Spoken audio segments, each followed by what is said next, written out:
There is a silent crisis burning through the bank accounts of every farmer on Earth, and the solution is floating in the stagnant ditch by the side of the road. We are living in a moment where the fundamental engine of agriculture is breaking down. The price of synthetic fertilizer has tripled in recent years, bankrupting family farms and driving up the cost of every single calorie you put in your mouth. We are told that this is inevitable. We are told that the only way to feed 8 billion people is to burn massive amounts of natural gas to create ammonia, a process that scorches the climate and destroys the biology of the soil. But there is a biological alternative that the chemical industry has spent a century hoping you would ignore. It is not a new technology. It is a prehistoric fern that performs a chemical miracle every single second of the day. It pulls inert nitrogen directly from the thin air and turns it into solid, usable plant food. It grows faster than any crop on the planet, doubling its biomass every 72 hours. It contains as much protein as the soybeans that are destroying the Amazon rainforest. It has the power to break the shackles of the $200 billion synthetic fertilizer empire. For 49 million years, this plant has been the most powerful geo-engineering machine on the face of the earth. But today, if you see it in a pond, you probably call it scum. The history books call it Azolla. The archive opens on the frozen deck of an icebreaker in the middle of the Arctic Ocean. In the summer of 2004, a scientific expedition known as the Arctic Coring Expedition drilled deep into the sediment of the Lomonosov Ridge, near the North Pole. They were looking for standard geological data, expecting to find the usual timeline of rock and ice. What they pulled up from the sea floor rewrote the climatic history of our planet. They found layer upon layer of perfectly preserved, fossilized freshwater ferns. They found Azolla. They discovered that roughly 50 million years ago, during the Eocene epoch, the Earth was a greenhouse world. There was no ice at the poles. Crocodiles swam in the Arctic. The carbon dioxide levels were through the roof. But then, something snapped. This tiny fern colonized the surface of the freshwater Arctic Ocean. It grew with such explosive, geometric speed and sequestered so much carbon dioxide from the atmosphere that it single-handedly crashed the global thermostat. Geologists call it the Azolla event. It turned a hot, tropical Earth into the ice house. Earth we live on today, it did not just change the local weather, it cooled the entire planet. This was not a passive plant floating aimlessly. This was a biological superpower.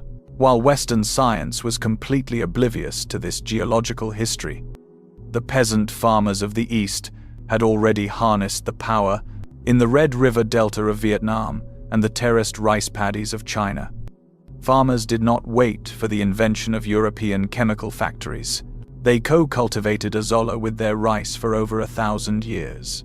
They watched as the fern covered the water like a living blanket, blocking out the sunlight for weeds and locking in moisture.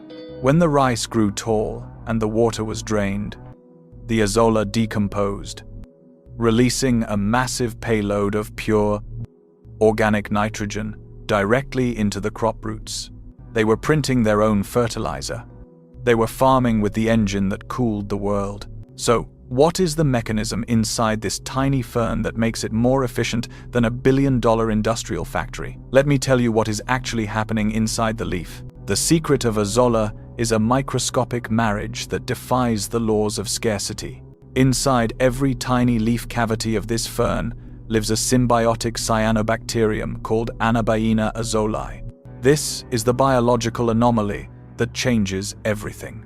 Most plants on Earth are starving for nitrogen. They sit in a bath of nitrogen gas. The air we breathe is 78% nitrogen, but they cannot access it. It is like dying of thirst in the middle of the ocean because you cannot drink the salt water. But the Anabaena bacteria has the key. It possesses the biological machinery to crack the triple bond of the nitrogen molecule, the hardest chemical bond in nature to break. It turns inert gas into ammonia, into protein, into life. at ambient temperatures. Humans try to replicate this with factories that run at 500 degrees Celsius and massive pressure. Azolla does it for free, using nothing but sunlight and water. The numbers are staggering. A single hectare of Azolla can produce over 1 ton of green manure in a matter of months. But the stacking of benefits is where the math destroys the industrial model. It is 3 times more protein-dense than corn. It contains rich concentrations of vitamin A and vitamin B12, a nutrient usually reserved for animal products. It creates a physical barrier on the water surface that suffocates mosquito larvae, preventing disease. It absorbs heavy metals and purifies wastewater. It is a fertilizer factory. It is a high-protein animal feed. It is a carbon vacuum. It is a weed suppressor. Modern chemical agriculture tries to sell you 4 different expensive products to do what this one plant does for free. Ancient farmers did not have a word for supply chain shortages or inflation. They did not need one. Their supply chain reproduced itself every 3 days. So here is the question that the titans of the petrochemical industry do not want you to ask. If we have a plant that grows without soil, creates its own nitrogen from thin air, and feeds livestock with premium protein, why are we burning natural gas to make fertilizer?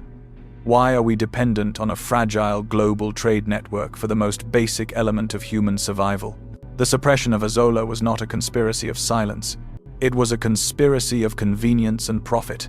In the early 20th century, 2 German chemists named Fritz Haber and Carl Bosch figured out how to synthesize ammonia from nitrogen and hydrogen using massive amounts of fossil fuel energy. It was a brilliant scientific achievement, initially designed to make explosives for war. When the war ended, they needed a new market for their ammonia. They turned it into agricultural fertilizer. The rise of the so-called Green Revolution was the death knell for the Azolla heritage. Extension agents from the West traveled to the rice bowls of Asia and told farmers that their traditional methods were backward. They told them that to be modern was to buy sacks of synthetic urea. They told them to abandon the biological cycle and embrace the chemical drip. They classified Azolla as a weed that clogged irrigation canals. They designed herbicides specifically to clear the waterways of the very thing that kept the soil alive. They replaced a self-renewing resource with a subscription model. But look at the mechanism of control. You cannot invoice a farmer for the air he breathes. You cannot sell a bag of nitrogen to a man who harvests it from the atmosphere in his backyard pond. You cannot threaten a supply chain that doubles its inventory every 72 hours. You cannot control a price point on a commodity that grows on wastewater. You cannot monopolize a technology that has been open source for 49 million years. The fertilizer industry is a $200 billion house of cards built on the assumption that you do not know about Anabaena. They suppressed it because it makes their entire business model obsolete. They replaced a biological cycle with a monthly bill. They did not suppress it through a secret boardroom meeting. They suppressed it by making the synthetic alternative cheap, easy, and addictive, until the knowledge of the old ways simply faded away. But knowledge does not die. It waits in the mud. While the West was addicted to the Haber-Bosch process, consuming 1 to 2% of the world's total energy supply just to make fertilizer, pockets of resistance kept the old ways alive. In the Thai Binh province of Vietnam, there are villages that have maintained Azolla cultivars for centuries, treating them like family heirlooms. They worshipped a goddess of Azolla, honoring the plant that saved them from famine. They did not just use it for the soil. They fed it to their ducks. They fed it to their pigs. They knew that the high protein content turned lean animals into heavy, healthy livestock without the cost of imported soy or corn. This was not famine food. This was wealth. This was the secret to the high yields of the pre-industrial East. But it was incomplete. The knowledge was localized, and the chemical propaganda was loud. Half the world forgot that the water could feed the land. The other half was taught to view the green carpet on the pond as a sign of neglect, not abundance. We were taught that a clean pond is a dead pond. full of chlorine and blue dye. We were taught that fertility comes from a bag with a corporate logo, not from the interaction of a fern and a bacteria. That era of blindness is ending. The price of synthetic fertilizer has skyrocketed. The supply lines are broken. The soil is screaming for organic matter, turning into dust under the assault of salt-based chemicals. The Azolla is waiting for the moment we realize that the answer to the crisis is floating right in front of us. So here is what you do. You stop buying their nitrogen. You start growing your own. You need to find a starter culture of Azolla pinnata or Azolla caroliniana. You can find them from permaculture groups, aquarium enthusiasts, or sustainable farming cooperatives. You do not need a lake. You need a bucket, a bathtub, or a small backyard pond. You fill it with water. You add a handful of the fern. You watch the miracle of geometric progression.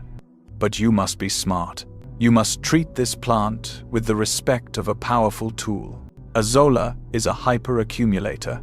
It sucks up everything in the water, including heavy metals like arsenic and lead. This is great if you are trying to clean up a polluted site, but dangerous if you are careless. If you are growing it to feed your chickens and ducks, and you should, because it will cut your feed bill in half and give you rich, orange egg yolks, you must use clean water. Do not harvest it from runoff ditches near factories or roadsides. Grow it in a controlled environment where you know what is in the water. You skim the surface every 3 days. You throw the wet biomass to your chickens and watch them devour the protein. You pile it around your tomato plants and watch the leaves turn a deep, dark green as the nitrogen releases. You dry it into a powder and store it for winter. You mix it into your compost pile to supercharge the breakdown of carbon. You reclaim the name that the chemical companies tried to erase. You stop calling it pond scum. You call it green gold. You call it the climate fern. You call it freedom. Every person who grows Azolla in a tub on their balcony is one more person who does not need the Haber-Bosch pipeline. Every farmer who feeds their livestock with floating protein is one more defect in the matrix of industrial agriculture. Every gardener who creates their own fertility is a threat to the monopoly of the scarcity model. The plant that cooled the earth. The plant that fed the East. The plant they told you was a nuisance. Ancient farmers knew it was the engine of fertility. The fertilizer cartels definitely knew it was a competitor. Now you know it is the solution. Azolla is still here, still fixing nitrogen from the thin air, still doubling in the sun, still waiting to save your soil and your wallet. It can feed your land. If this opened something for you, subscribe. Every share helps preserve knowledge they spent a century trying to bury. The next vault opens soon.